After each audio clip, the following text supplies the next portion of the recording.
Good afternoon, ladies and gentlemen. It's gone 4 o'clock, so I think we'll make a start. Welcome to this meeting of the Strategic Planning Committee here at County Hall on Tuesday, the 4th of July. So just very briefly, I'll run through procedure. As you well know, I mentioned the application, introduce it, make sure you've read all the background, seen the site visit videos. I then ask the planning officer to give us any updates, changes to recommendations, and present his report. We then have a section on public speaking, 5 minutes for objectors, 5 minutes for a local member, parish councillor, county councillor, and then 5 minutes for an applicant or supporter. We then have the opportunity for members to ask questions to our planning officers, and then we go into debate. Ask for a proposal, that proposal to be seconded, debate to take place, and then we take a vote. Thank you, ladies and gentlemen. Apologies for absence today. Have we any apologies for absence? Yes, Chair, we have apologies from Councillors Hill, Dodd and Foster. Thank you very much indeed.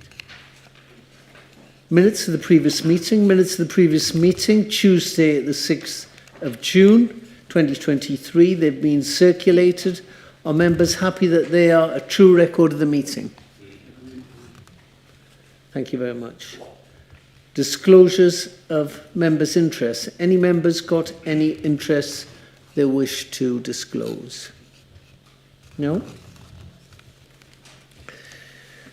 Right, ladies and gentlemen, so that brings us on to determination of the planning applications themselves. We've got two this afternoon, item 6 and item 7. So we'll just crack on. The first item is item number 6, proposed cultural hub, comprising cinema, creative play, event space, a cafe, and works to include public realm works to the marketplace stroke church gardens and the refurbishment of the public toilets. And that's in the Market Street, Blyth. So I'm going to ask our planning officer to introduce this, which is over to you, sir. Thank you very much. Thank you, Chair.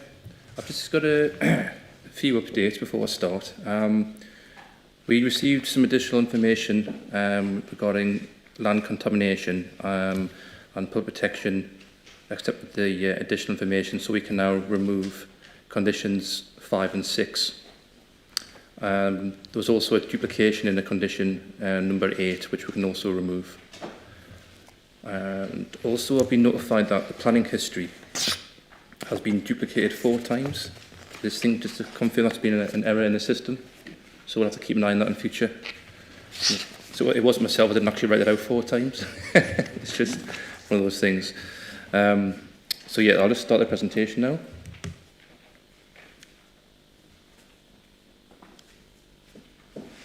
Okay, so the application seeks full permission for the construction of a cultural hub building at Marketplace in the centre of Blyth. This includes a cinema, creative play area, cafe and an event space, along with the public realm works to the square and church gardens, plus the refurbishment of the existing public toilets. The site is in the centre of Blyth retail and commercial area and adjacent to 2 conservation areas to the southern side of Marketplace. The proposed scheme forms part of the overarching programme of town regeneration with funding from central government. I'll start off with a bit of site history so we get an understanding of the area.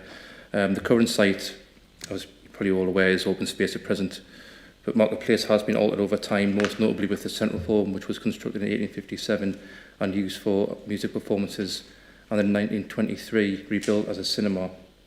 It was then demolished in 1974, and there has been various attempts to improve the public realm ever since.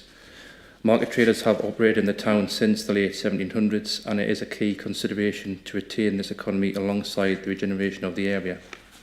Marketplace is currently regarded as a large underused space and introducing a new community building back into the area will provide a focal point in the town centre and also stimulate the wider regeneration of the area. Just looking onto the proposed site plan, the new cultural hub building will be positioned centrally and orientated to face east, opening out onto Market Place with a redesign of the public realm that includes soft landscaping, outdoor seating and a usable area of open space. The remainder of Market Place would see market stalls in a formal arrangement along the northern side, and there will be various soft and hard landscape areas, extensive areas of seating, a creative outdoor play space to the rear of the building and a new cloister garden opposite St Mary's Church. The building design comprises of a double gable end, approximately 80 metres and 30 metres high to the ridge. The result is a clean, contemporary design which succeeds in its aspiration to become a new landmark building in the town. There has been consideration given to the chosen materials as the design has sought to be sympathetic to the surrounding buildings in terms of fabric and colour. The main glazed entrance area to the east of the building would open out onto the redesigned Market Square, with the remaining elevations remaining relatively featureless due to the use of a cinema and vent space. A projecting red brick feature, however, is proposed to add interest to the blank elevations, which will be lit up from the landscape at night, and during the day the sun will cast shadows, offering relief to the facade. The new building sits more centrally in the open space than previous buildings and offers a more equal distance to the existing streets either side. It is considered appropriate in terms of its height, mass and scale. And onto the floor plans. The ground floor plan of the Culture Hub would comprise of a studio for performance and events with a capacity of 120 seats and 200 standing, a smaller multi-purpose space directed to arts, health and wellbeing activity, a cafe bar and a creative play facility engaging and supporting families and children. On the first floor would be a cafe bar and 3 independent fully digital cinema screens with the capacities of 100, 60 and 40. Just provided some external visuals to give a better idea of how it sits in the site and the appearance of the building. At Market Place, alongside the proposed landscaping, has sitting areas, market stalls, and particular attention to the projecting brickwork that adds a nice feature to the blank elevations. Planting will also be used to create a softer, more attractive and welcoming space for people to sit, relax in the retained open space of the square. Just quickly also put in some visuals internally. They demonstrate the internal areas of the building, in particular the studio space, that can be changed to community general uses to an area for performance. And I'll just quickly go through some photographs. This photo was taken from Waterloo Road to the east across Market Place. The view will be dominated by the new building of the southern elevation, but it will at least be set back 23 metres from the existing buildings. There will also be a tree line and landscaping proposed to soften the appearance. This photo is taken from the west looking east into Market Place, which would view the rear of the new building. This highlights how large and currently underused the area currently is. This again is taken from the western boundary showing St Mary's Church, where the area in front will include a new cloister garden. It also highlights that whilst most buildings are generally made up of red brickwork, there are some examples of modern architecture. And lastly, this photo is taken from the entrance to Key Road to the east. This view would look onto the redesigned public realm and towards the main entrance of the building. So in conclusion, the application seeks to bring back vibrancy into the Market Square to stimulate the wider regeneration and renewal of the town. The application proposes a high-quality contemporary design suitable for a new landmark building and the proposed use.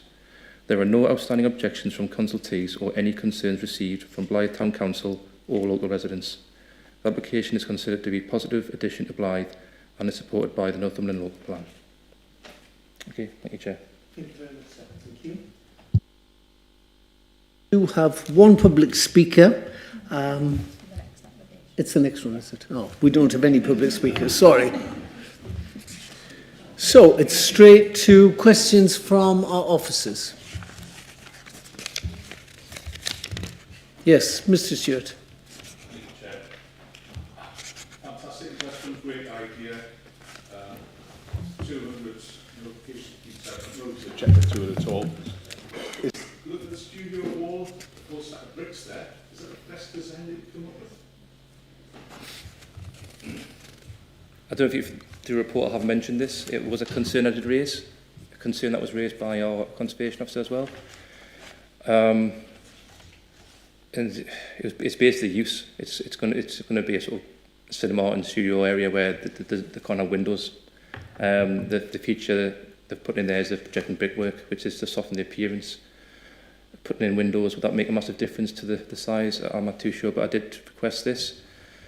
Whether members disagree and possibly want to put a condition on or change the design, but I think the design is meant to be sleek, it's meant to be quite simple. And that is part of the design to keep that sort of It certainly is simple, I agree with that one. But if you look behind you, there's a fantastic image being put there. And, well, I'm sure people will get used to it the next 100 years or so, but it seems to be pretty bland and simple. I take your point. I think that's on the test of time though, because if it was something where you had too many materials, a bit more controversial design, it might be out of date within 10 or 20 years. I think the whole point of this design was to try and make it sympathetic to the surrounding area, especially with the brickwork. I think design has come to from sort of discussions with potential operators. I see the argument in the text there about trying to get light space and windows, but given the very nature of the fact that it's a performance area, it's a cinema, it just doesn't lend itself to, opening up those apertures. Yeah, so, good, yeah. Sorry, Councillor Stewart. Good point. Yes, sir. Yeah, right. First of all, I kind of agree with Councillor Stewart, but what my problem is has anybody thought that actually looks like a cliff? And what is flying around constantly and wide market of seagulls? That is just going to be a perfect opportunity for those little thin bricks sticking out for birds to perch on. You honestly, that haven't really thought that through, in my opinion. Something's either going to need to be put in front of it, or as Councillor Stewart suggests, something etched into it. But building a cliff in the middle of Blyth with bits of bricks sticking out that birds can perch on is just asking for trouble. So, the questions I've got on page 36, it says, it's sort of the maximum activity in the building, there's going to be 8 staff. That can't be right. You can't run a building on that size with 8 staff, so some clarity about that would be handy. And then on page 39, the law Crime and Disorder Act implications. The proposals have no implications in relation to crime and disorder. I cannot believe that. So it's are we waiting for somebody to come back? A big building with bars and music and, lively kids. I'm not talking about crime, I'm just talking about kind of general, disorder and antisocial behaviour late at night. So some response to that would be good. Thank you.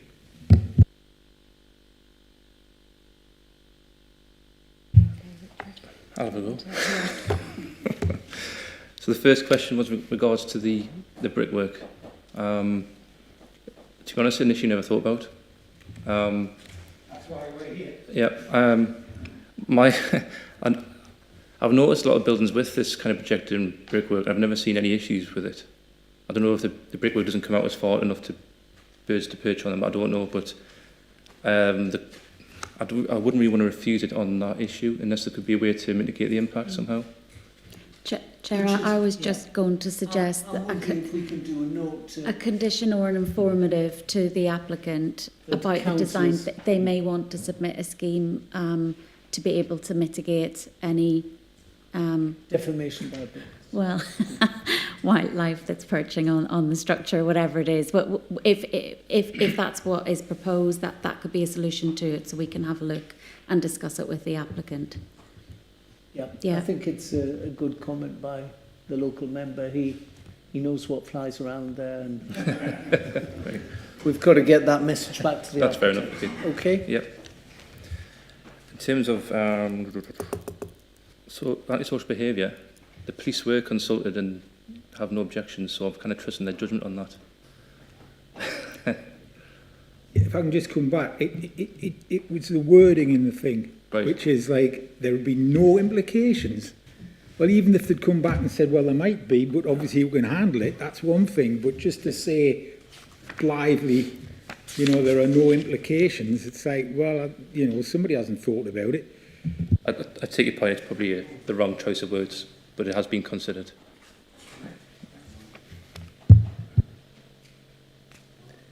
Yes, councillor. What's... Three questions from me. Is the idea when you're talking about the wall that Jeff's commented on? Sorry, was it? It is on. Is the idea with the wall to project things onto it when you're talking about being? It's if I try and show the picture, the visuals, it might give it a better understanding. It's not having something projected on there; it's brickwork that kind of comes out of the wall, so it has a feature. Okay. Because my understanding was that it was going to have things projected on it. But, Right. second one, I would agree with Jeff that the comment with nothing from a crime point of view, because I would imagine that there's areas people can hide, and one of the whole reasons for this whole project in Blyth and to make improvements in Blyth is we have got a reputation on the marketplace, or a perceived reputation from certain people of certain individuals in that area. So I find it hard to understand that there's been no comment made in relation to that, and I would hope that would have been designed out somehow in the plans, and at least a comment made that they've looked at it and they feel that it's been designed out, hiding areas or areas where kids can kind of come into the building easy. And I just wanted to ask, there is something in Blyth that's talked about from the locals that there's a covenant on the marketplace, and it might not be a planning issue, which is why it might not be in the papers, but I just wondered if there is a covenant and if that's been looked at and what that covenant actually is. Thank you. Just in reference to the covenant, it isn't a planning matter, so I can't answer that question, I'm afraid. Again, in terms of the police comments, there were some amendments made internally to the design. I can't, off the top of my head, remember exactly what they were, but they were satisfied with the arrangements that were made. Mentioned about the design, it obviously is going to attract more people in the area, which is the whole point of the building. So that is ultimately going to potentially attract more antisocial behaviour. But if the police are satisfied that they can handle the situation, then I wouldn't want to recommend a refusal, and I couldn't think of anything else we could suggest to mitigate that if they haven't already done it themselves. Unless the members want to recommend something to revisit again, but as I say, I wouldn't want to refuse it on that reason. Which is fine. I think Okay. it would just be nice to have had a comment That's about... yeah, the, point taken. Yeah. Okay, yeah. Yes, councillor Wallace. Thanks, Chair. I don't think anybody will dispute that something needs to be done to the Market Square. It's not popular with the public. But what is popular, I believe, to the public is St Mary's Church and the garden and the dedication in memoriam to Submariners. That is synonymous with Blyth. And I was intrigued when you said a cloister garden. I have visions. I visited one in Sorrento, and I wonder if that was what you had in mind, or do you just mean the grass would be cut a little bit more often? It's a term that was used by the applicant, so obviously that's what they've called it. My understanding is it's just a more landscaped area with like an arranged area of landscaping and trees. I mean, it might not be as nice as Sorrento, but it's meant to be a more formal designed garden area.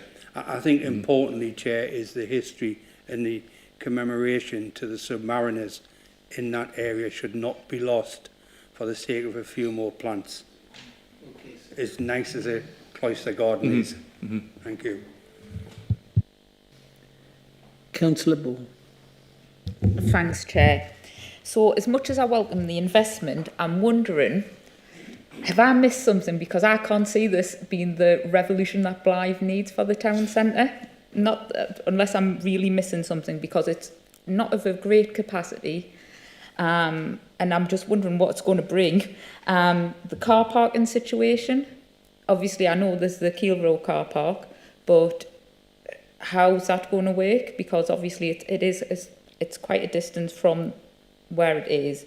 With regards to disabled parking and loading and unloading, if there's going to be things on in this cultural hub as well. Thank you.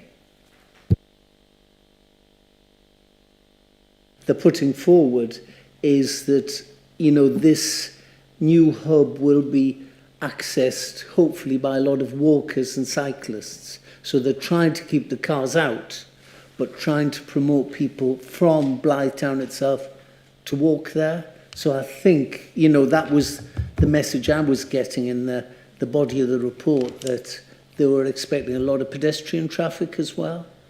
But, planning officer, what have you got to say about this? Yeah, well, it's a market square. We can't impose parking in the square itself, and it's a town centre location, so there's enough parking spaces in the area.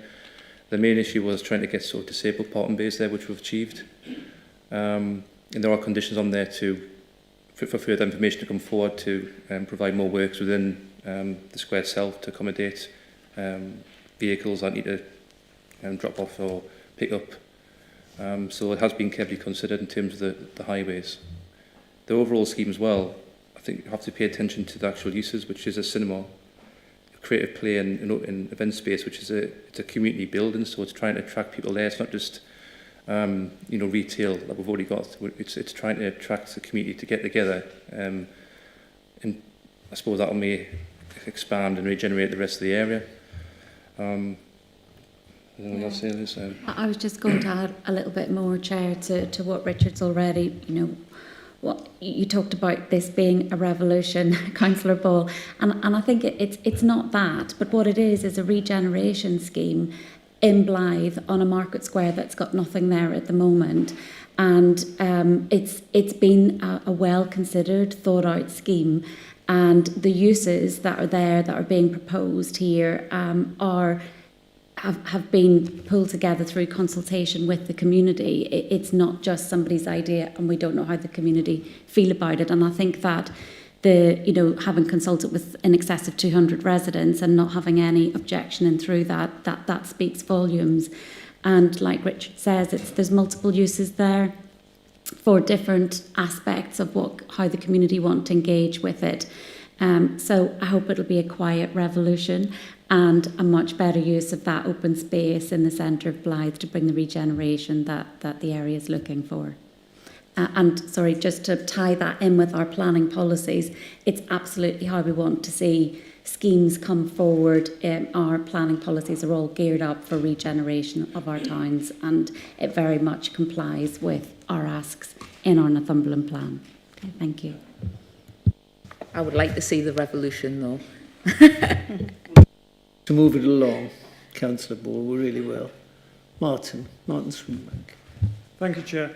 Yes, well, it was just touched on now, but what I would like to ask is about consultation, public consultation, and because from the documents we've been given, we've had no speakers, it doesn't come across that there's been any kind of consultation or work with the local people with regard to this. So if you could explain kind of what's been done, I'm sure things have been done, but what's been done to actually make sure that this is what people would like to see. And within that, I noticed we've got the market stalls on, I think, the northern edge of the square. Has there been engagement with the market holders? And my other question is, I don't know what the land ownership is of the square, but I assume that it's a public open space at the moment. Will it continue to be a public open space where anybody can gather, do whatever they want, I guess, or will it become a private space? So that's my question. Richard, so a few points that you've raised there, Councillor Swinbank. First of all, in relation to consultation, so what we don't want to do in this process is conflate the two different types of departments that are here in the council that are dealing with this scheme. So there'll be our regeneration department who'll be wanting to promote it, and we'll have done lots of consultation with the public. through that process. And then there's the planning application side of things. So what we're looking at today is purely the planning consultation. So when we receive a scheme such as this, we look to do quite a wide consultation and publicise it. So with this, we have personally written to 200 residents that live in the vicinity of the area, advising them of the scheme and that they have an ability to look at it on our public access and submit comments. In addition to that, it went in the News Post Leader when we first received it, so it was advertised there as well. And it's through that, like all planning applications, that's the proper planning consultation process, and it's through that process that we haven't, it's very unusual, but we haven't received any comments, either in support or an objection. Can I add something as well? Sorry. The what, Richard? There was actually a public consultation as well by the applicant before it was submitted, and that was a key role, I believe. It's in the application itself, so there were actually, notice boards showing exactly what was being proposed. I also noticed that it was actually in the Evening Chronicle as well, so there's plenty of opportunity for people to see the application. It has been advertised quite well, I would say. And I also put up 6 site notices around the Market Square just to ensure that it was well advertised. Sorry. Thanks, Richard. I think in relation to your other points, you're asking about its ownership and will it continue to be available for the public? And I know Councillor Watson asked the question as well about the covenant on the land. All of those aspects are not for us to look at today in terms of determining the planning application. What you're going to be looking at is a proposal and assessing it against planning policies. Just for a bit of background, what do we know? We're not sure about this covenant. It's been the first I've heard of it. Thinking about the market traders that are there, I'm quite sure that this will be a positive scheme for them. We certainly would have heard from them if there was any objection to it. And the title of the actual application is about work to the public realm, works to the marketplace, the church gardens there. And so it is all geared up for public enjoyment and not private ownership. Thank you. This is Councillor Robinson. Thank you, Chair. Just to get back on track a little bit, Richard, I've got a problem with the aesthetics, but mine is slightly different. I do agree with other members that's mentioned the same thing. Mine's about the build mass and where you're putting it.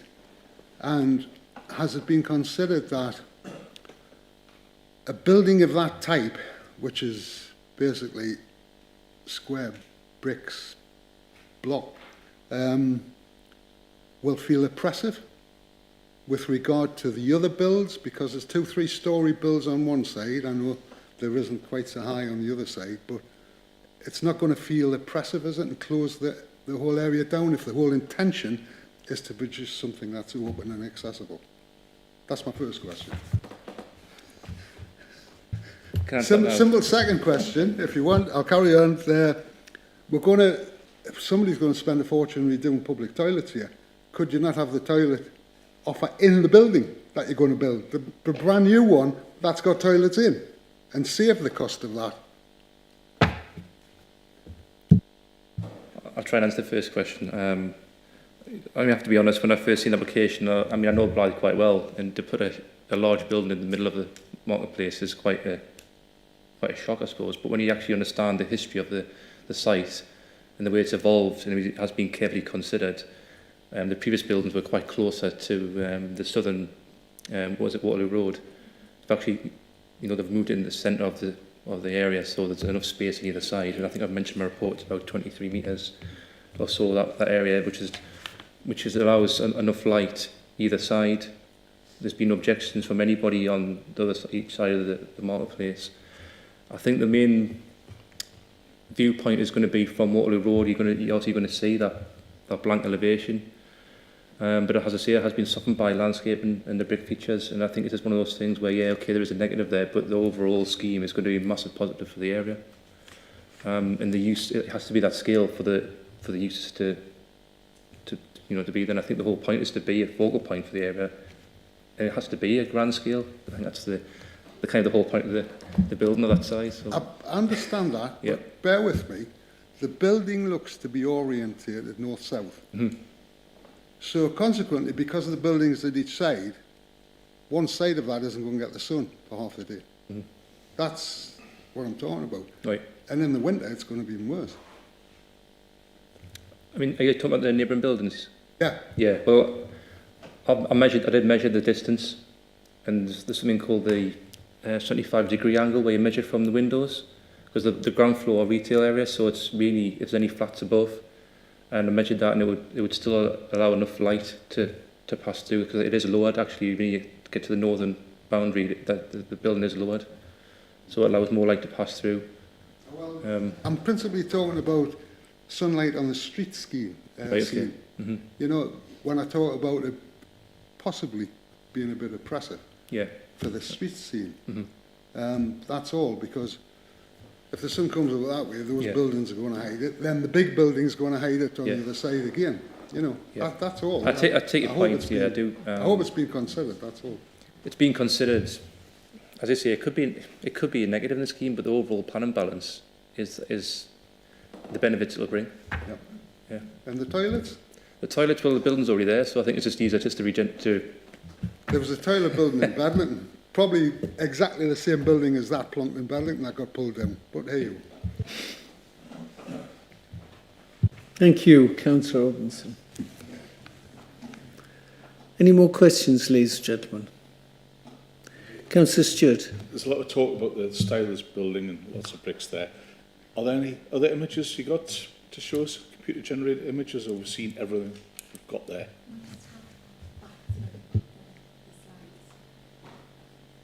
We're going to go back through. I think, Chair, it's probably, I can sense that members have slightly uncomfortable about the scale and massing of the building, and some of the elevations are, you know, very simple and sheer. And, you know, what you've got to remember with this is, and as it comes out of the ground, it is going to be a huge difference to what's there now. It's flat land, and so to bring in a new civic building into there, it's going to be quite a change. But this is a landmark regeneration scheme. The end use has been really well considered, and the building has to be designed around what that end use has got to be. In addition to that, what we know from the agent and the architects is that the scheme has been considered based on the site history. So we showed that image at the beginning of, you know, the large central building that was there. I realise that's gone now, but that the proportions and the scale, that's where the cues have been taken from that. There's a nice quote in your pack, and it describes the building as clean, simple, yet powerful silhouette.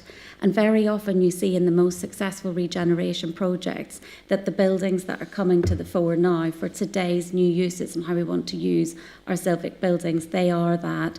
They're very clean, they're very simple, but they send a really powerful regeneration message to the area. And, you know, that's what's on offer here. And we've also taken the view of our conservation officer because of the proximity of the church adjacent to it. And their comments are that they feel that the proposed design enhances the setting of the listed church. So they're very positive about it, in addition to all of the landscaping that's proposed there as well. I know it is drastically different to what we've got, but the end use and the regeneration is going to bring a lot of positives to the area. Thank you, Chair. Thank you. That was useful. Councillor Jeffrey. Sorry, just come back, Chair. Just looking at those images there and what Liz was saying. Is there not some scope here to be a bit more radical? And we'll have seen these photographs on social media and on the internet of how people have put murals on the end of buildings that give it depth, and, you know, putting a street scene on there or a sky or something might actually be a bit more innovative than bricks. Or you can get massive screens these days. You could kind of camouflage the building, if you like, by either, you know, projecting stuff on it. Use that big block to do something with, rather than just it being there and having people say, oh yeah, Jeff was right about those bricks. You know, it would be good just to be a bit more groundbreaking in its in its treatment. You know, if you had a big screen on there and you could project images from the beach or images of Northumberland or what was going on inside, it might just add. You know, people might just come to look at it. Anyway, no. Councillor Jeffrey. There's a question in there. Yeah, basically. no, I get the question, and you know, as chair, you know, we've got the bare bones here. We have, but you know, the building can change and it can develop as it goes along. And again, I think your point about, you know, keeping the birds off it is a good one. And do we need some sort of guard or some different treatment of the bricks? And I'm sure, you know, the architects hopefully are going to look at that. But again, I get your point about the mural. You know, there are a lot of clean walls, a lot of big spaces here, which, as you say, you know, at some later time, you know, might be plastered up and a mural painted or something projected on with light. So, yeah, I think good points made. Listen, yeah, well, Chair, we're just thinking about whether there's a condition that we could add where the applicant could present a scheme of further proposals. But I suppose a bit like what Councillor Thorne is suggesting as well, is that this is the beginning of the building being used, and they do have those gable ends that could be a very, you know, provided the design was right, a good prominent location to advertise exhibitions or history of Blyth or whatever it is that might be going on in an event. Then yes, things can be projected on there. What we would need would be another application to be able to assess that and assess it in the round. But I'm not sure for today's purposes there is anything that I can suggest to you that we could add as a condition or an informative. I think really what you're looking at is what's before you and the acceptability of that. But I suppose if anything, with all of those ideas that you've had, Councillor Reid, they're all possibilities as the building comes into use. Thank you. Any more questions from the committee? Could we have a proposal today? Councillor Stewart? Yes, thank you, Chair. Propose the officer's recommendation, conditions outlined, but I also wish to say that I'm disappointed at the design there, as clearly other councillors are. It may be acceptable in 20 years' time, maybe get used to it. And I remember the Evening Chronicle campaigned against the Angel of the North. Now they carry it as the logo on their fine newspaper. As you come into Hexham town, you can see the Forum Cinema there, which was built a good few years ago, and it's just got a brick wall there at the site. So I think in this day and age, we could have come up with something better, but I'm happy to propose that. Thank you. Is that seconded? I'll second it, but I don't agree with a lot of the stuff there said. Couldn't understand it. What do you want to say? I'll come into a debate. I didn't cheat and make my debate by putting a question on it, Chair. Okay. So that's proposed and seconded. We open up the debate now. Ladies and gentlemen, Councillor Hutchinson first. Thank you. We've got a great chance here to fix what I call tenement square. I've always called it tenement square. It's just a blank space. But what we're doing, I welcome something being done there as well, but what we're doing is building what I'd call a prison block there. It looks hideous. The design is terrible. And this is a chance we've got. You've got these things that they may do this, they may do that. But as you said, we're looking at this application as it is, not what might come later on. It might never come later on. And this is one chance we've got to do something, put something in that square to make it attractive, useful, etc. And I'm sorry, really sorry, but I can't support this at all because of design. It's absolutely disgusting. Wow. Councillor Robinson. Thank you, Chair. Just to go back to Martin's point, I did ask this question at the Economic Scrutiny Committee because it's about the regeneration aspect. Because I know there's been a lot of public consultation about high streets funding, etc. Blyth's getting, and this forms part of it. Because I couldn't understand if to come top of the wish list was a cinema. And I think that's the problem with the aesthetics. We're talking about a cinema. It's got to be big and it's got to be blacked out. And that's why we've got this design, basically. But seemingly, it did come at the top of the wish list. There's people willing to come in and operate it. It's, you know, so with some reservations, I will be supporting this. You know, the Regen team have worked hard on it. And like Hutch says, really, we've got something that we can hang our hat on as against nothing. So, you know, be careful which way you're being swayed. Thank you, sir. Councillor Fluggs? I think I disagree with almost every comment which has been put forward during the question time for starters. And even to the point where our proposal come and it was saying what people were thinking, well, I didn't have a chance to speak, so no one knew what I was thinking. I think it's absolutely brilliant. I think it's a beautiful building. I like it. I think it's really good. I think it will bring purpose to the place. I noticed that despite the applicant going above and beyond and doing a exhibition and what have we, and 200 letters going out and all the signs in the square, that not one single person's complained about it. I'm at a loss to why there's been so much negativity in this room.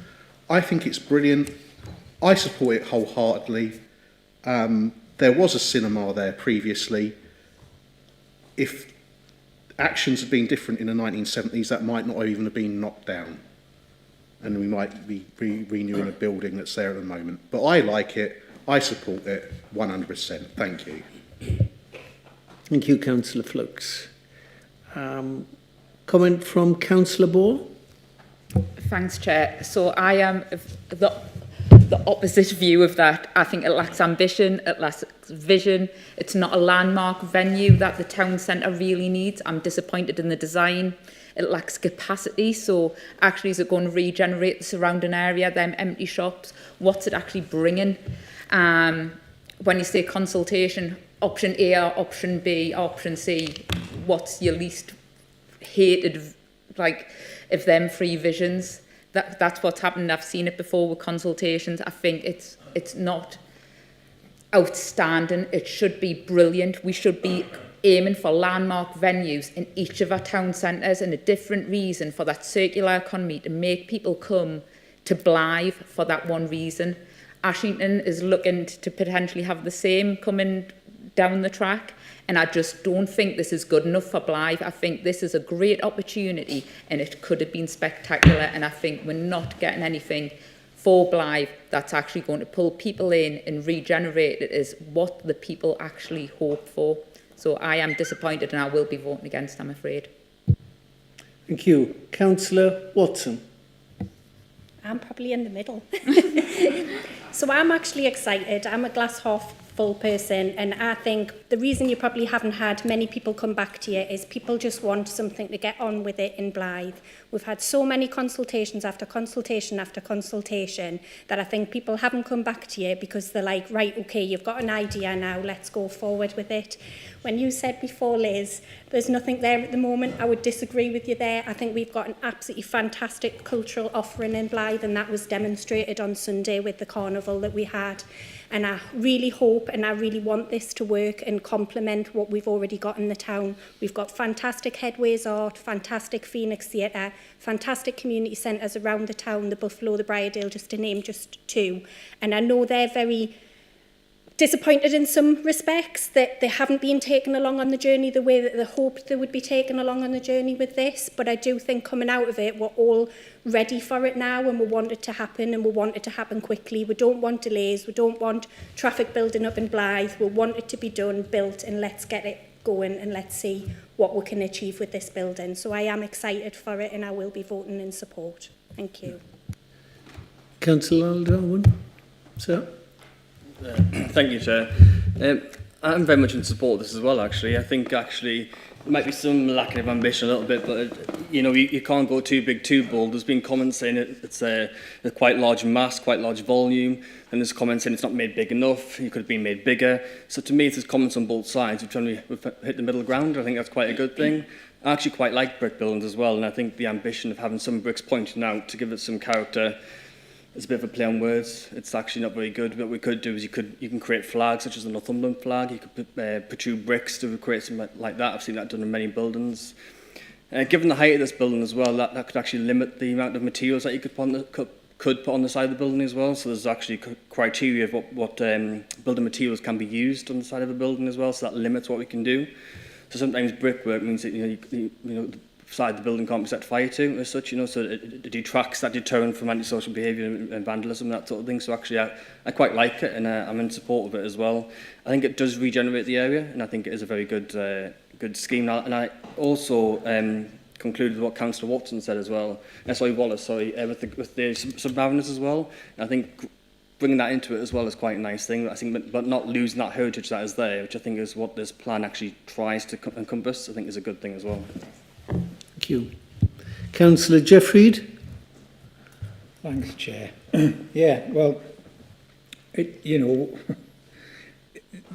you start with an idea, and the money's there to be spent. The money's there to help regenerate the town, and we've decided that this is what we wanted, and so somebody's designed a building that I'm quite glad that it's kind of engendered such pleasure or hatred, which means it's going to be a good building, doesn't it? Because, you know, if everybody says, you know, but so it makes a statement, which is kind of what we want. I just hope that there is enough space there to let it mature and to change and to keep up with whatever's going to come next. You know, 20 years ago, none of us thought that we'd be sitting looking at computers 24 hours a day, or reading news, or playing games, or, you know, instead of talking to each other, you know, sending messages to each other.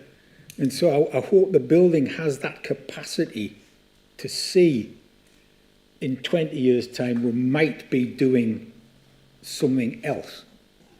And so it's, you know, for me, it's good. I like it. You know, you've got to think about birds, and you've got to think about making it do something else. But it'll be there, it'll be used, and if it's actually there for me, it's actually there for the people of Blyth. It's not actually there to draw people in from elsewhere.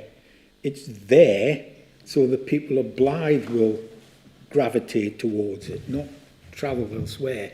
You know, there'll be local bands on, there'll be, you know, small films, you know, it'll be stuff that the people of Blyth want to do. And instead of having going somewhere else, they can go there. And then they can go for an Indian afterwards, or a Chinese, or whatever. It's all good stuff. So let's just stick our hands up for it, get on with it, and then in 2030, you'll be able to say, when something really fantastic happens down there, you'll be able to say, I was at the meeting when the council passed that, and I voted for it, and I'm really pleased that I did. Thank you. Nobody else to speak, just, you know, my own words from the chair. I am very excited for Blyth. I like the scheme. I think it is a landmark scheme. Central government are backing this pot of money. They think this would be good for Blyth. I think it'll be good for Blyth. It is just a building, which, you know, Councillor Reid has remarked, is this the best we can do? Well, I think this is phase one, but hopefully there will be a phase two and things will be added and, you know, we will enhance the building. But really, it's about the community getting behind. And, you know, I like what Councillor Watson says about the culture that's there in Blyth. I don't know Blyth very well, but, you know, this is all about generating that culture. Music, plays, cinema, you know, really embodying it. You can take the horse to the water, and I hope when the horse gets to the water, it gets drunk, and really, you know, culture flourishes. I do. But yes, as a building, I like it. You know, as Liz Cinnamon has said, it's got very clean lines. You know, I see a little bit of this in, I don't know if anybody been down to Bishop Auckland, where there's a lovely new church, which has actually got a sort of stone roof and stone sides. Well, this is a brick roof with brick sides, but very clean shape. No, I think it could be great, and I hope, you know, Councillor Reid is right. This is a building. We've got to make the building work for the people of Blyth. So, yeah, I'm right behind it. I think it's very good, and I hope it works, and I hope culture grows, and, you know, it's really what Blyth wants and needs. Fully supported. So, as the mover of the motion, Councillor Stewart, did you want to round up? I will. In 20 years' time, I hope I'm having a pint with Councillor Reid outside here. He's paying for it and saying that I proposed this one. It is something which the people of Blyth have been consulted about, not just on this, but the whole redevelopment of Blyth. It's fantastic this town is getting so much money spent on it. And yeah, I was hesitant about the size of the buildings, but in reality, the world is changing. Possibly that's a way forward for that. So it's not negativity. My good friend, Councillor Flux, said, I think you're just inquisitive, and that's why there's so many questions there. So I'm happy to continue the proposal, and I will obviously vote for it. Thank you. Ladies and gentlemen of the committee, would you like to raise your hands if you're in favour of this proposal?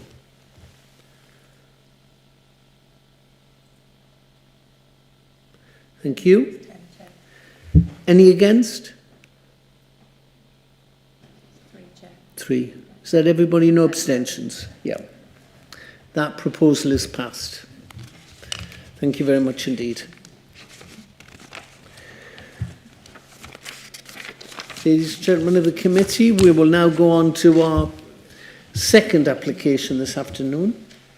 And this is for the demolition of the existing vessel composting facility and the erection of an anaerobic digestion facility and associated infrastructure at Ellington Composting and Wood Shredding Site, Ellington Road, Ashington, Northumberland. And you can find that on page 53.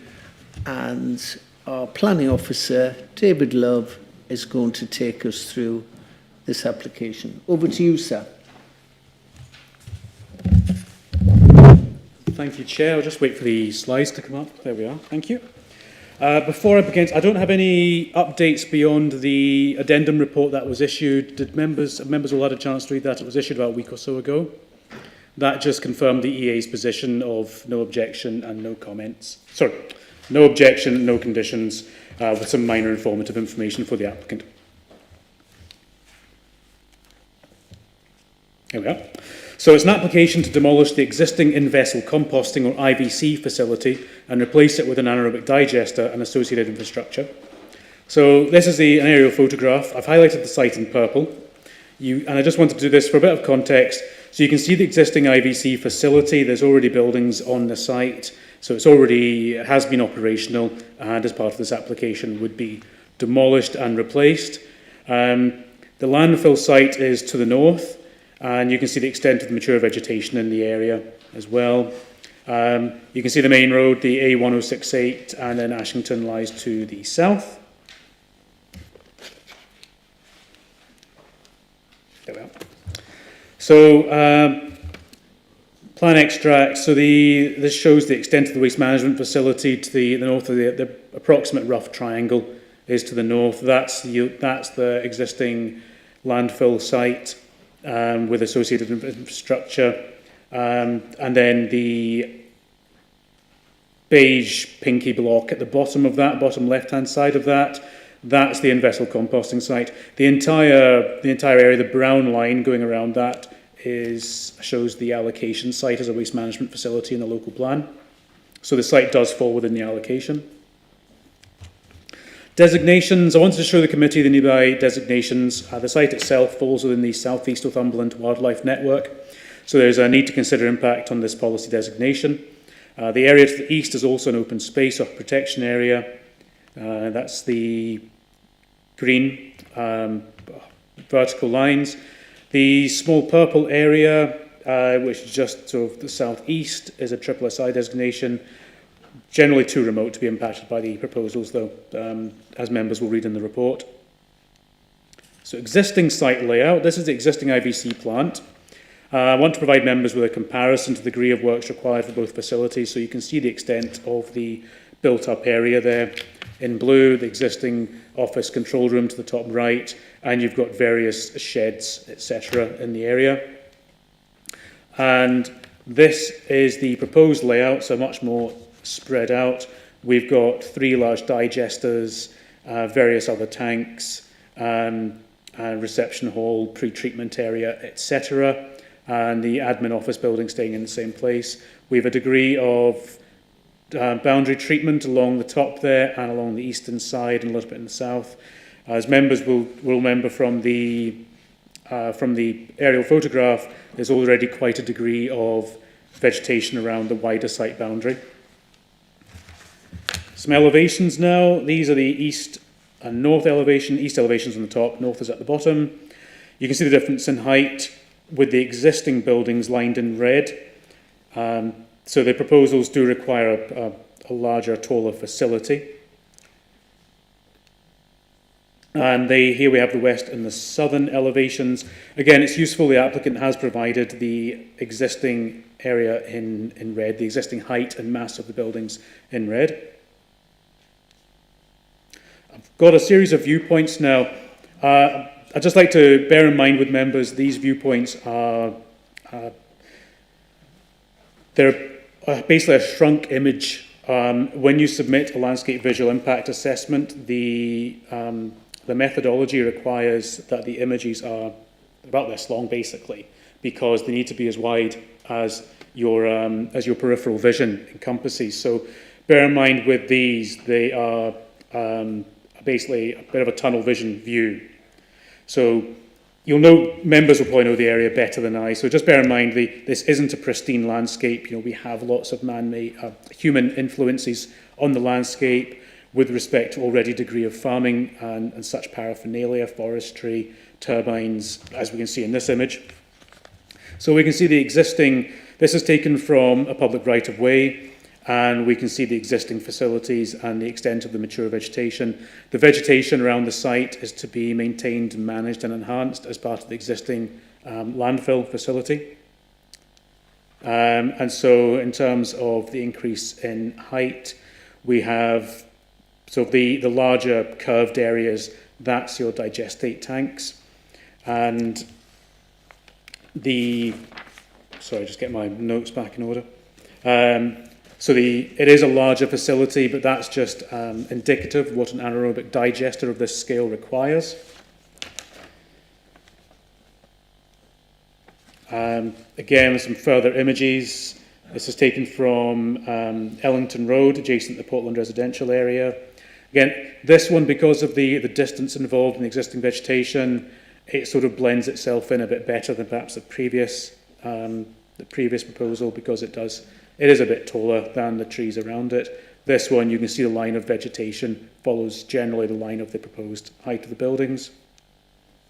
Moving on, Oldmore Cottages, again, similar idea. You know, if we get the right sort of colour finish, then these buildings aren't going to stand out excessively in the landscape.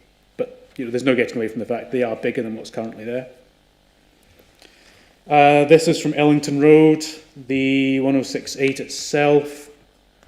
So existing facility on the right. The building on the right is actually part of the existing landfill wood shredding facility. The area on the left, you can see the red lines. That's just showing that the proposal would sort of peak up above where that currently is. And a wider image, again, coming from the A1068, we've got the image, they've got the site highlighted in red there. You can see it's quite a large landscape, it's quite flat. We don't have lots of sharp, pointy features providing a smaller, more intimate scale landscape. We have something that's quite large and quite flat. Generally speaking, the landscape visual impact assessment provided by the applicant came out with a neutral impact on the landscape, and I would tend to agree with that. So the images, these photomontage images, they show a good indicator of the uplift and impact on the wider landscape. They don't show the wider landscape in its full context. Again, that's the methodology would require a very large physical image, but for the purposes of expressing the impact to members, I think these are a good tool. It's not a pristine landscape devoid of development. There are lots of existing farm sheds and substantial human-made influence, including agriculture, forestry, some evidence of the former mining, of course, but it is, most importantly, a large, flat, rolling landscape, by and large here. These are all evident as you travel through the wider landscape. I have an aerial CGI image. This was taken from the public consultation page that the applicant has done. So the applicant voluntarily undertook public consultation, and this gives members an idea of what this would be looking like. So we do have, the site is currently developed. So by redeveloping that site, we're looking at previously developed land. The NPPF specifically encourages the use of essentially it's brownfield land. It's just a different term. Overall, officers have assessed this proposal in considerable detail, as per the report in front of you. We're satisfied that it represents a positive addition to our waste management capacity. It will address an existing problem with the IVC unit. The IVC unit has now been closed and is not currently operating. We have received complaints, not through this application, but I'm aware of complaints about how the IVC was working previously with respect to odour. That's because of the way an IVC facility works. It's an aerated process, whilst anaerobic digestion, it's a closed process. There's no air getting in. Closing the title, it's anaerobic. It will turn the waste into methane, which essentially a biogas, which is a renewable source of gas and thus electricity. So a bit of a win-win. It deals with municipal solid wastes, which I think from next year we won't be allowed to landfill anyway legally, and turns it into something useful, which is renewable energy. What's left from the process is a much lesser impactful greenhouse gas emission, which is carbon dioxide, but it beats putting it in the ground and having methane going up into the atmosphere. It is recognised as a renewable energy type in terms of the government's renewable energy mix. The digestate that's left at the end can be used for fertiliser on farmers' fields, and through something which I'm not quite able to explain today, I'm afraid, you can also turn it into a biofuel for vehicles. Officers commend the application to members and recommend it for approval subject to the conditions in your papers. Thank you, Chair. So we do have one public speaker, the applicant. If you would like to speak for no more than 5 minutes, madam, on the application. Yeah? Over to you. Thank you, Chair, and thank you for the late request. I did request last week that I could, if I could speak, and obviously that's been lost in communication, so thank you. Very gracious. And it's genuinely lovely to be here. You can probably tell from my accent that I am local. My name is Karina Scott-Roy, and I head up the planning team for Suez Recycling and Recovery. I left Tynedale Council's planning department 17 years ago. Amazingly, it doesn't feel that long, but and I went to work for this organisation. And you may have seen me in various other guises, because I often help some of the local smaller businesses navigate the quagmire that is planning these days, and I do that mostly up in the north. I live up in the north of the county, So I often help some businesses. I'm not normally paid to be here, so this is a first for me. I haven't done this for a long time. But it is genuinely a delight really to be in my own patch and try and promote a development which is also in my own patch.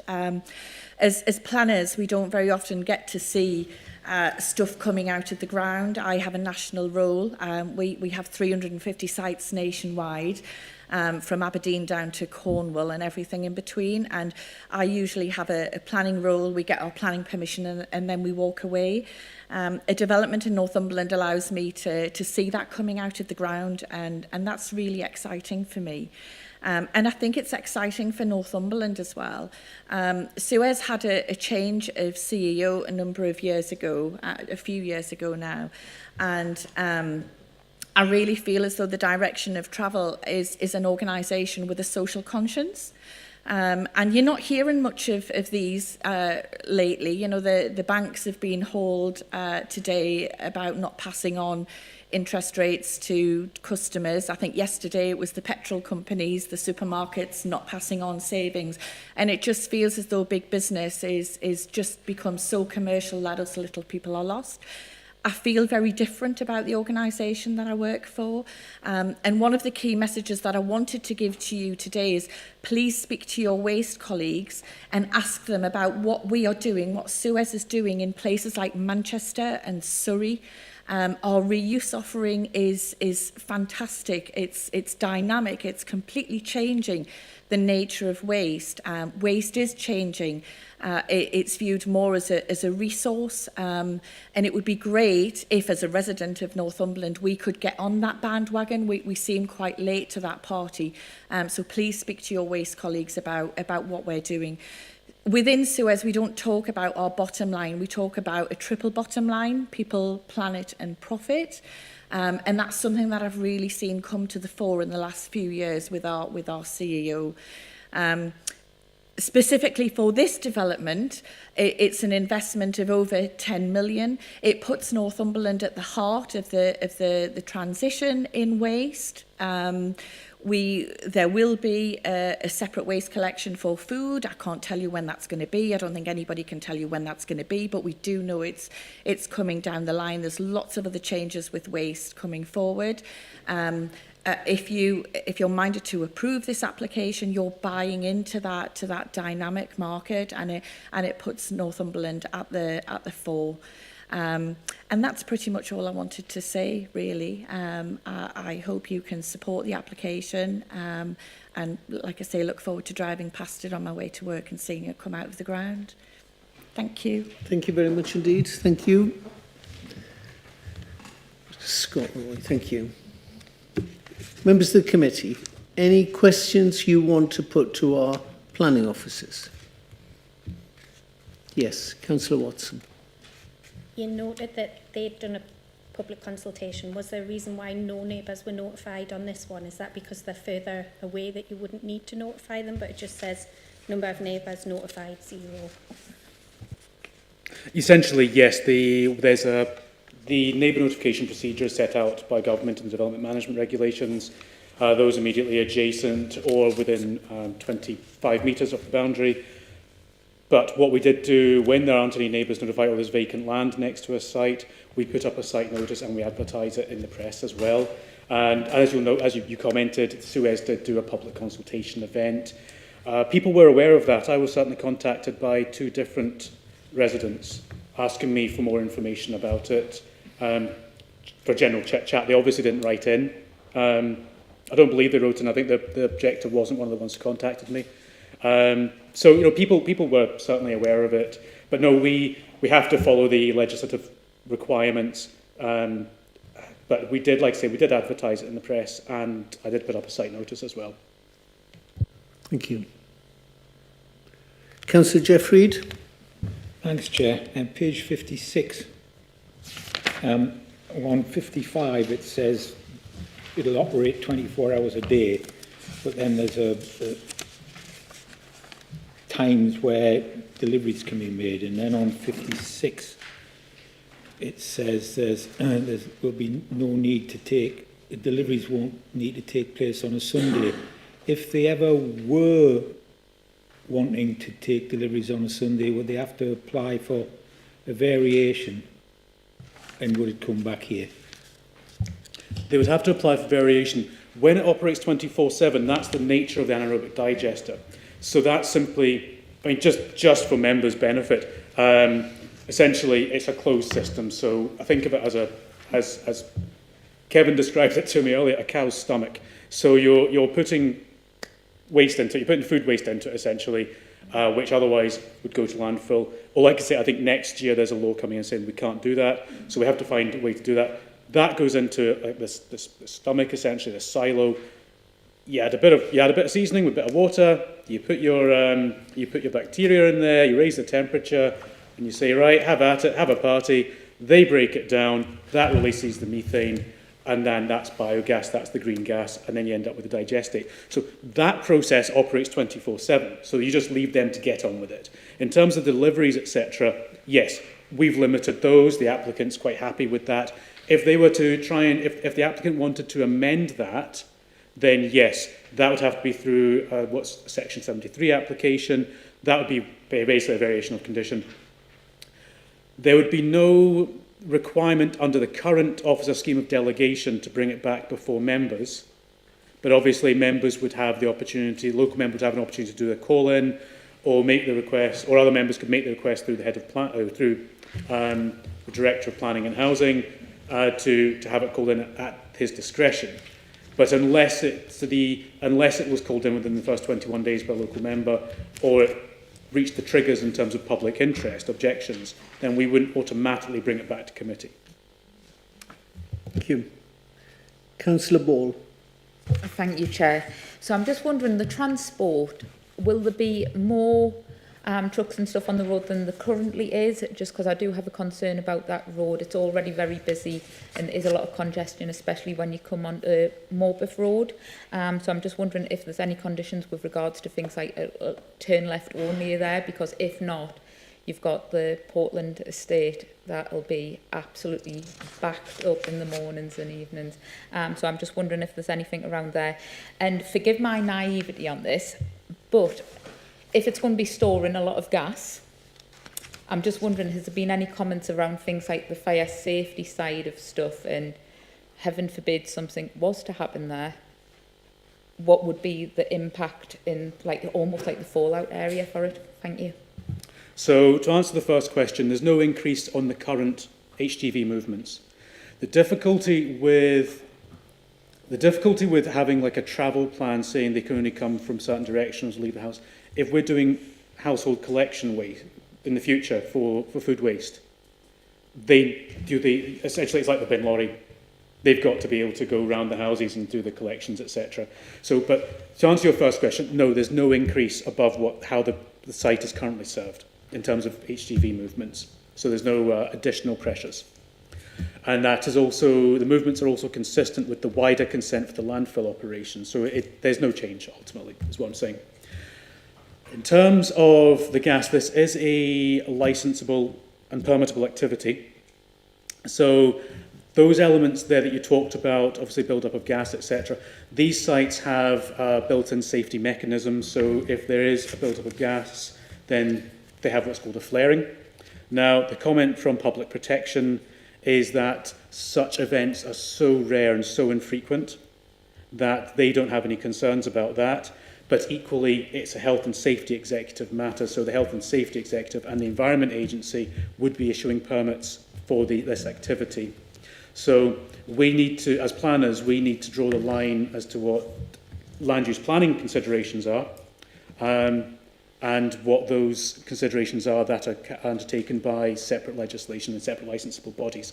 So I can't answer your question with respect to if there was an incident, what would happen, because I don't know, but also because it's the health and safety executive who would address that. And like I say, there are safety measures put in place for these proposals, like release valves, etc.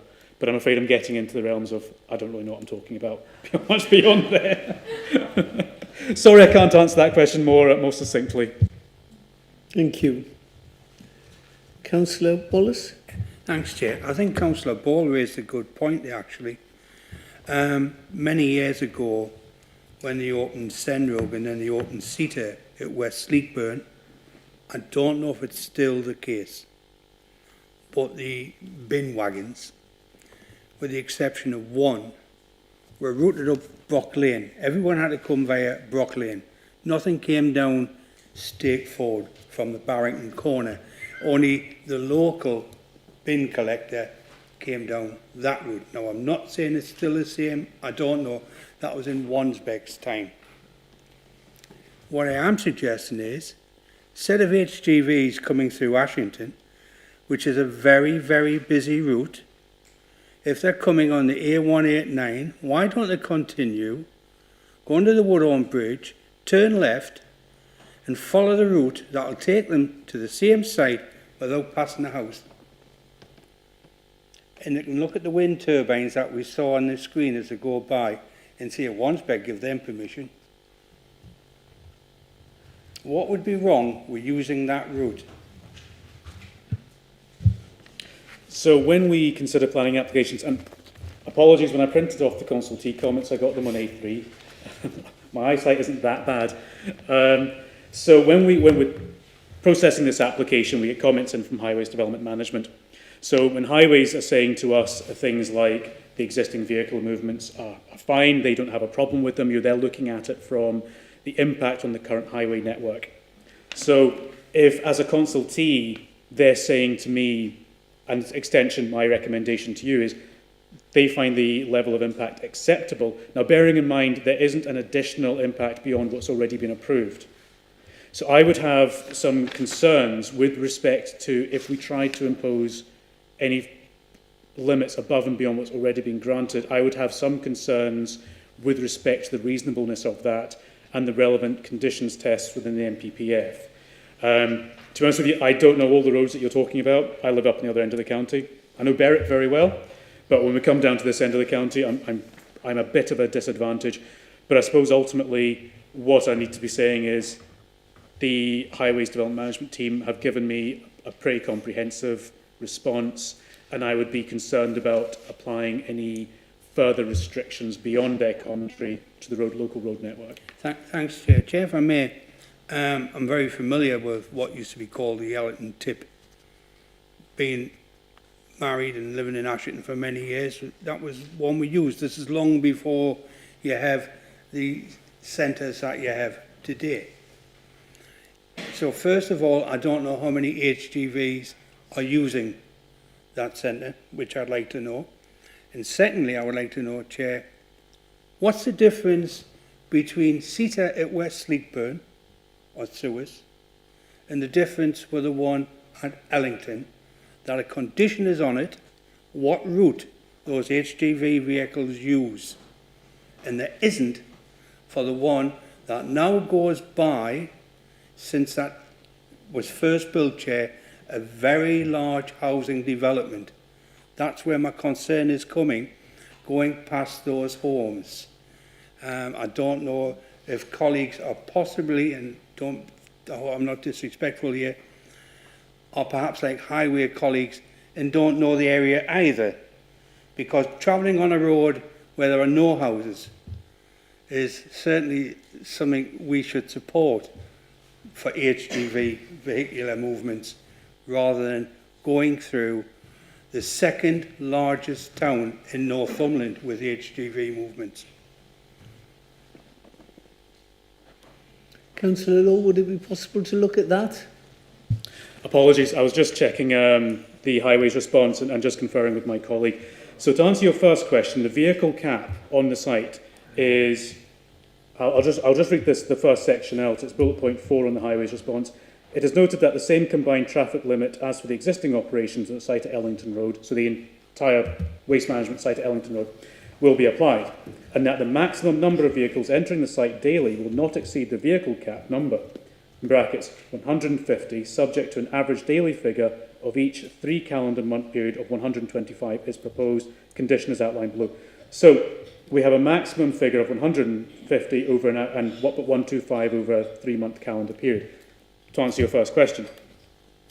The other issue is, I suppose what I'm going back to is 2 points I'd like to make. Is the first is, if highways team are telling me that the vehicle movements and impacts are acceptable on the network, and public protection haven't raised an issue with respect to vehicle movements and the impacts of this, because there's also, I suspect this might be, well, what perhaps we're driving at is, as these vehicles laden with such waste types are going past homes, impacting loaders, etc., public protection have commented on that and said it's so fleeting they don't believe it's an issue. And again, my recommendation to members has to take account of that. But furthermore, with respect to limiting vehicle movements in terms of roads, etc., if we're looking at a legally binding requirement that we can't take, that we have to start doing household food waste collections, what I wouldn't want to see is a condition which is going to impact on our ability to deliver that, because we're just going to have to come back to members again and say we need to see this condition removed because we now need to start putting an extra waste collection, and it's got to go past these houses because it's got to collect their waste. Now, public protection did comment with respect to the impact on odour, etc. They don't believe it's an issue either. Highways are saying they're satisfied with the impacts. So I've got to go with what the consultees are telling me, I'm afraid. But I hope that gives you some comfort that these issues have been considered in depth. Thank you. Yes, Lister. I think David's already touched on this, but just to reinforce that the MPPF does say that planning conditions should be kept to a minimum and only imposed where they're necessary, relevant to planning and to the development to be permitted, enforceable, precise and reasonable in all other respects. I know David's already gone through that, but just to reinforce that. Thank you. Yes, but I would just like to comment from the chair that I think Councillor Wallace makes a good point. Yes, we've got a route, and yes, it does go through town, but Councillor Wallace was suggesting a route that went past no houses, and I just think that would be worthy of exploration. A route that goes past no houses at all is much safer than one going past a new housing estate that's just been built. So, I hope the planners will have their ears open and just consider what the local member with his local knowledge is saying, because I think he does make a good point. We're not saying change the route, but we're saying could sewers and the planners get together and just look if there's a safer route. Any more questions? Councillor Jeff Reid. Point of clarification, actually. How much of, when I read the report, I assume that all of this stuff is coming from Newcastle and none of it is Northumberland's. So I just wanted clarification about how much of it is our waste and how much of it is Newcastle's. Yeah, sorry, I should have clarified that clearer in the report. At the moment, it does read as if it's a facility serving somewhere else in the northeast. No, there is an existing contract for Suez to deal with waste from Newcastle, but it's also dealing with waste in Northumberland. It's one of those facilities where you almost need to look at it on a regional. It's one of those parts of planning. Waste management goes beyond regions because of the nature of the facilities, etc. So, and when you'll start looking at suitable sites, impact on residents, and these sorts of things, it's much more of an overarching strategic approach. But yes, you're right. The report could be clearer in that regard. Do take that on board. But the site will be serving Northumberland as well as those existing contracts in place with Newcastle. Thanks for that. Percentage-wise, 50-50, 70-30, 90-10? I can't give an exact figure, I'm afraid. I don't have that to hand. My understanding is I suppose what I can really put on it is it's serving Northumberland. So there'd be an expectation that it's a facility which allows Northumberland to deal with its municipal solid waste, its food waste collection ultimately, that's coming in. So it would allows Northumberland to deal with that. It just so happens that it has capacity to also deal with waste from elsewhere. So I'm sorry, I can't. I'd love to be able to give a figure, but I'm afraid I can't. But what I can say, it does allow Northumberland to deal with Northumberland waste. Councillor Robinson? Thank you, Chair. I've got 3 questions. That was going to be my first one. I'm presuming that this will be working hand in hand with our food waste collection trial that we're doing now, soon to be serviced, especially if there's a change in law. My second question is, what comes out the exhaust port when you burn methane? And my third question is, do we know the power output of power being generated? Yes, excellent questions, thank you. So, in terms of your first question, yes, it adds to the waste management mix for Northumberland.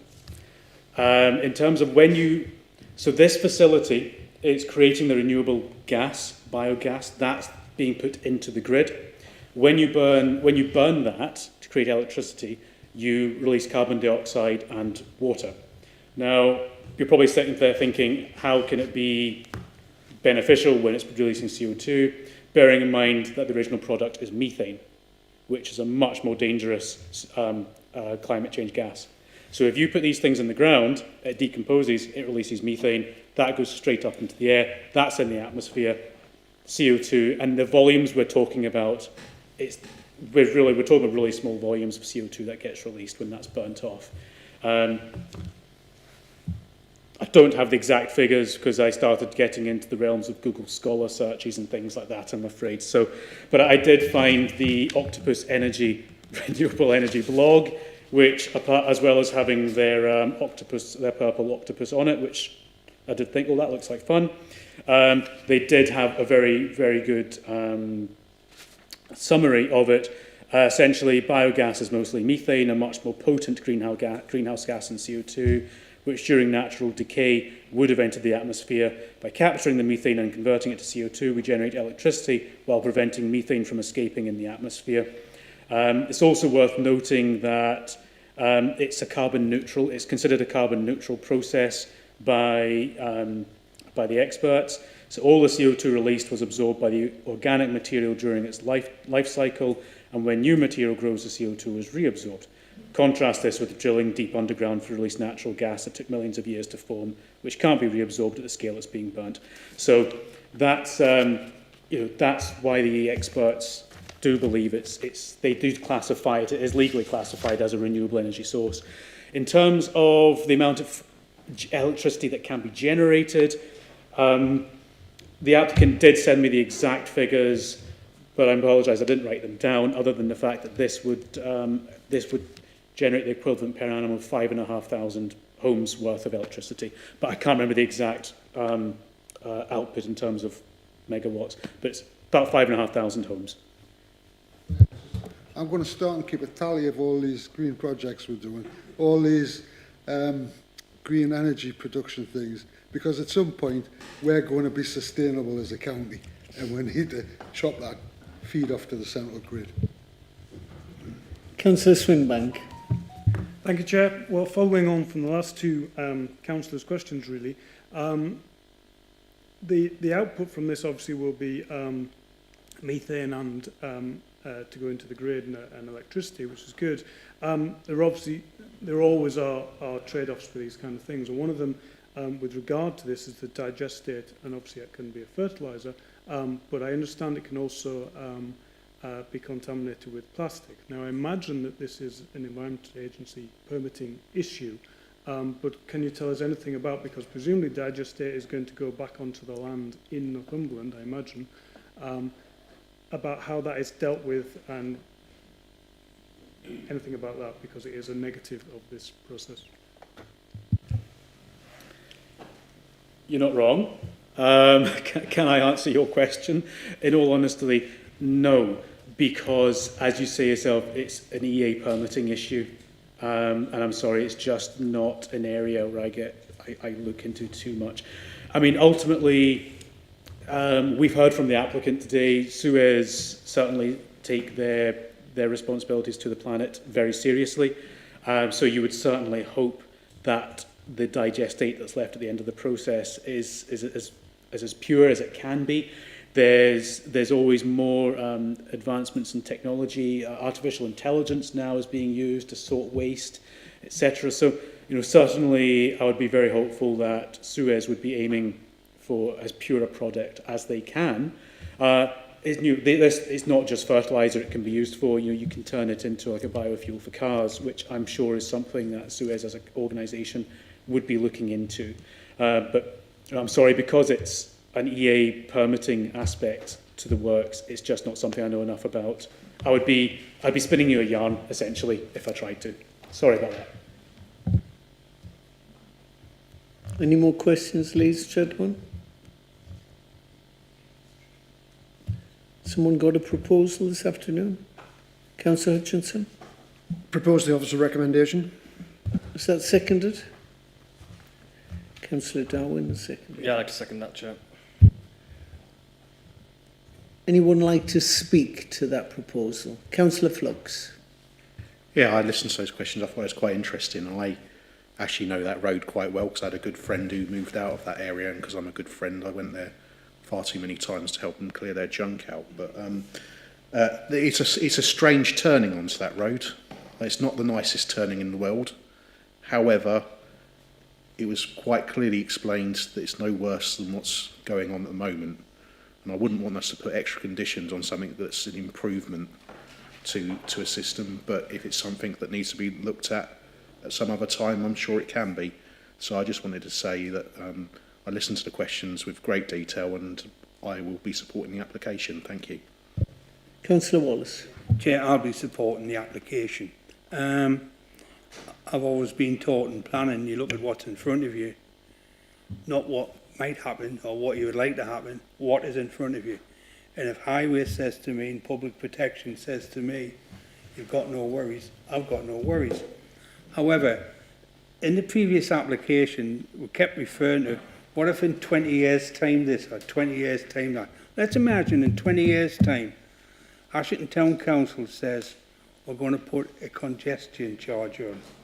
We're going to charge HGVs 50 quid for coming through and polluting the area.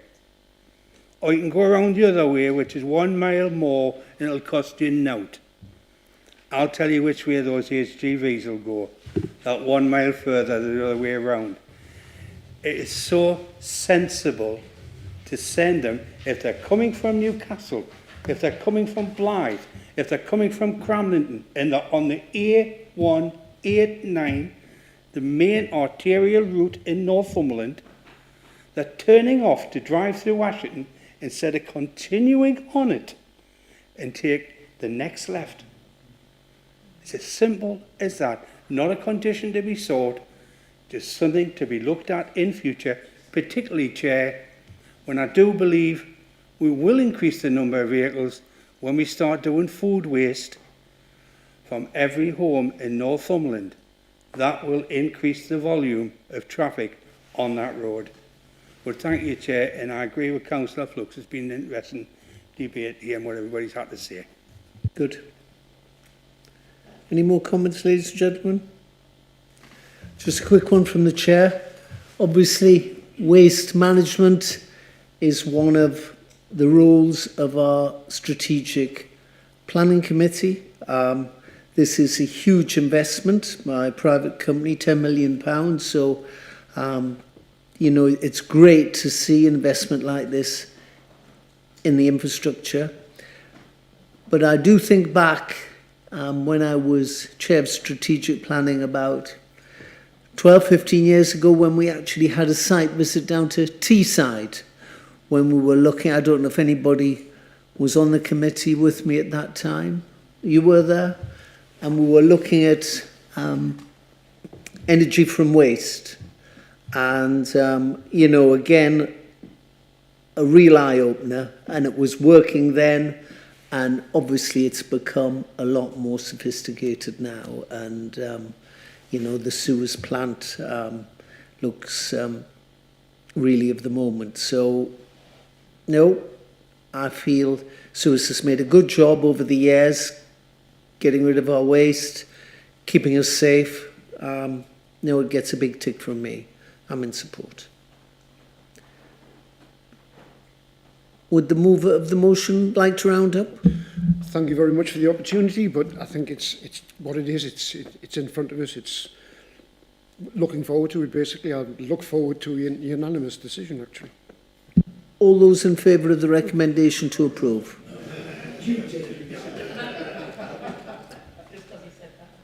No.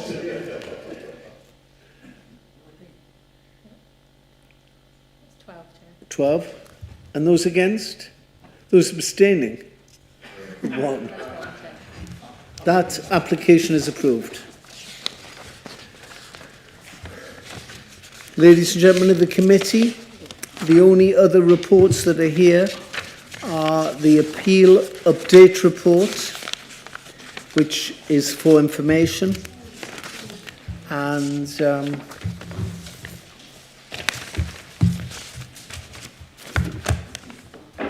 that's it. I've got no urgent business. I'd like to thank you for your attendance today and all your constructive comments.